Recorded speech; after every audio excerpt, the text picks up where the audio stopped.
Well, hello all. I'm very grateful and glad to be putting out another video today. It's just going to be a complete riff on um, the nature of gnosis, on the central kind of Gnostic philosophy that incorporated so much from religions through the ages, and I think crystallized at about the time of Jesus Christ.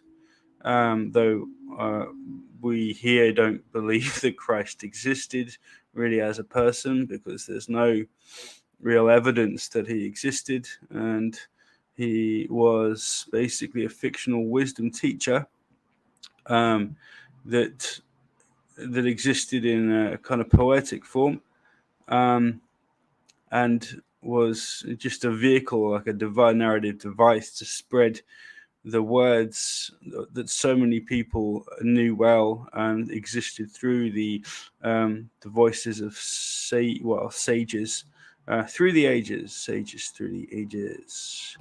So I'm going to share my screen, and we're going to have a look at some of the things. I mean, what I want to do very quickly is to show you I've got some great resources at my disposal here. Loads of books I've been picking up just on my computer in the last couple of years, and we're going to begin to really go through some of the stuff that I've been able to get hold of.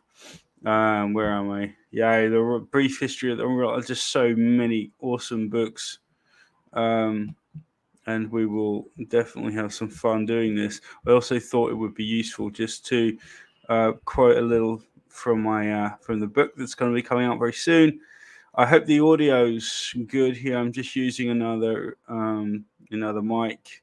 I'm switching between a lapel lavalier kind of lapel mic, the DJI wireless mic I got recently, and this Yeti here.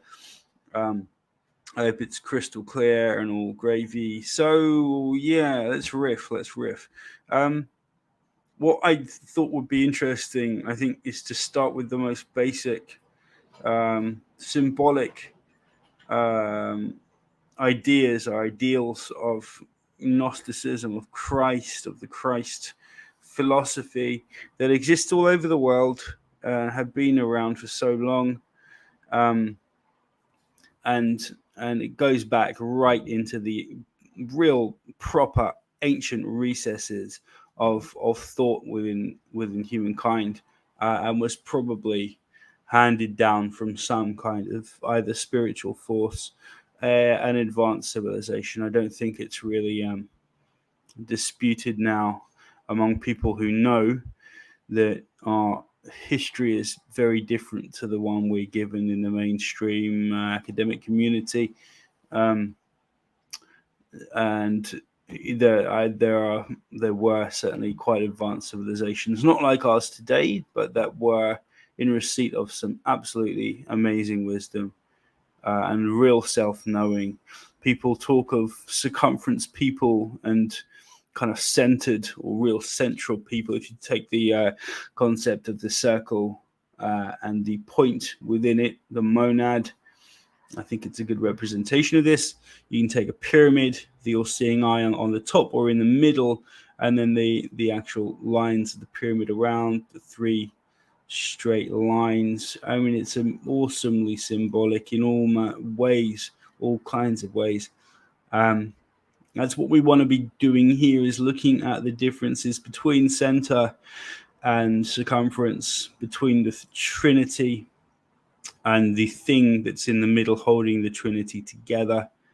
The Jesus, or that Christ, or that Spirit, representing the Trinity, really holding things together, and the spirit of man hopefully coming together within you, so that you can have that all-seeing, a 360-degree gnosis at certain times in your life, that will give you insight into the deeper things, the real mysteries we've been talking about just recently.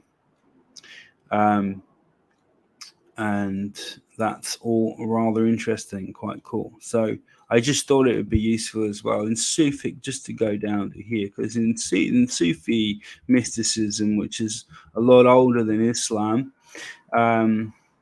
we get quotes like this from Rumi. Lo, I am with you always means when you look for God, God is in the look of your eyes, in the thought of looking nearer to you than yourself, or things that have happened to you. There's no need to go outside. The kingdom of God is within. And I like this Patrick quote: Christ within me, Christ before me, Christ behind me, Christ in me. I think I might have actually, I'm just remembering now. Maybe I actually said this in the last video. I hope I didn't. I just needed to get a video out today. I thought I'd try and put something together. Also wanted to quickly say Christ, that Christ came in the flesh. The idea of Christ coming in the flesh, or that he came in the flesh, is a modern misnomer. The actual quote is that Christ is come in the flesh. That does not necessarily mean that he was an historical figure. What it means is Christ is working through you, in you, and is coming and living within you, and is spreading his wonder through you, and is manifesting himself through you in that way. The Bible actually tells you that he is. And I'm sorry, I don't have any quotes here. I mean, you can easily find references to this in the New Testament and in Paul's epistles. Paul is the ideal proto-Gnostic, really. I think it's extremely interesting. What came together in Paul's writings, and I think it's pretty clear now he was not talking about a flesh and blood nativity, life of, and then death and resurrection on earth, that a lot of people think he was writing about.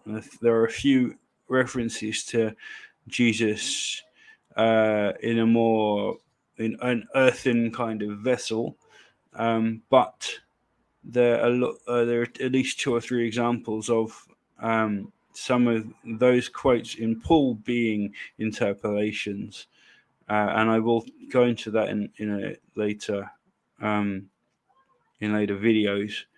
And quite soon, I think, when I really get my shit together, honestly, when I get my clogs on, we'll be able to make some very, very good videos here, putting out some, I hopefully in some pretty stylish ways as well, some of the truer wisdom, and in a way that's digestible and interesting and entertaining.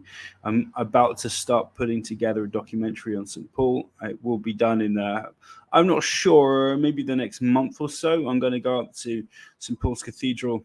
I'm going to go to Westminster Cathedral as well, take some nice shots, hopefully interview some people of note, and get some cool information there.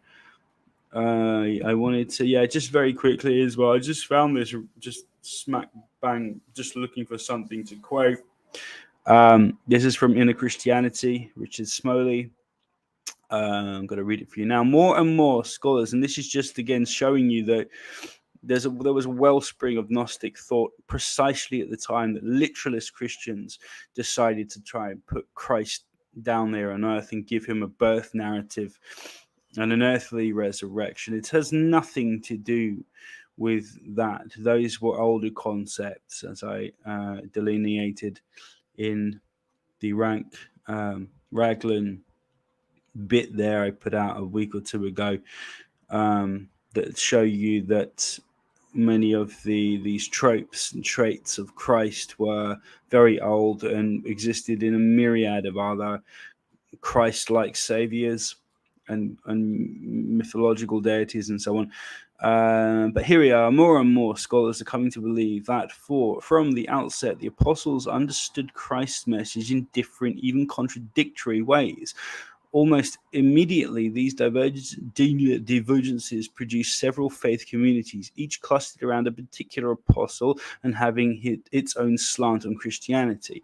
They included the church in Jerusalem, led by James, the brother of Jesus, which continued to observe the Jewish law. Paul's churches, which did not feel obliged to follow the law, the Johannite community associated with John, and the Christianity of Thomas, centered in Syria. Even in the New Testament times, there were disputes among these groups, as we can see from Acts and Galatians. The Johannite and Thomas communities tended the most towards what was later called Gnosticism, but even Paul's teaching was sometimes understood in this light. Valentinus, one of the greatest of the Gnostics, traced his teaching back to Paul. As the Gnostics liked to stress, Paul said, "We speak the wisdom of God in a mystery, even the hidden wisdom, which God ordained before the world to our glory." Corinthians 2:6. I want to say Richard Smoley, I think, does believe in some kind of Jesus that walked the world. I do not. I don't believe that ever happened. And I say, well, maybe there was, but the chances are, I mean, everything we hear in the Bible is mythology, is parable, and I think Christ is the central parable, and represents, like the Gospel of Thomas, this is the sayings, basically a group of wisdom like sayings. I don't believe necessarily that Hermes walked the earth, but we have the Corpus Hermeticum and Poemander. This is a vehicle from which to import extreme knowledge, and to show to initiates the strength of these messages, which are completely and profoundly allegorical, but all too true, if you know what I'm saying, if you get my drift. So that's where I think we're going to leave it. Just wanted to say that we've got, there'll be quite a lot hopefully coming out in the next few weeks. I'm going to really try and organize some good stuff for you. I know that this is the beginning really of my doing this again, so not many people are going to see this, but I'm going to be hopefully getting more comfortable just talking, riffing, getting on with ad hoc kind of chats on this stuff. And I hope you enjoyed that. And yeah, as I say, I've got so much information here we're going to be able to go through, and access to some really cool literature spanning, well, a couple thousand years, maybe a little more than that. I hope we have some fun, and please feel free to knock out the like button and smash the ever-living bejesus out of the other button there.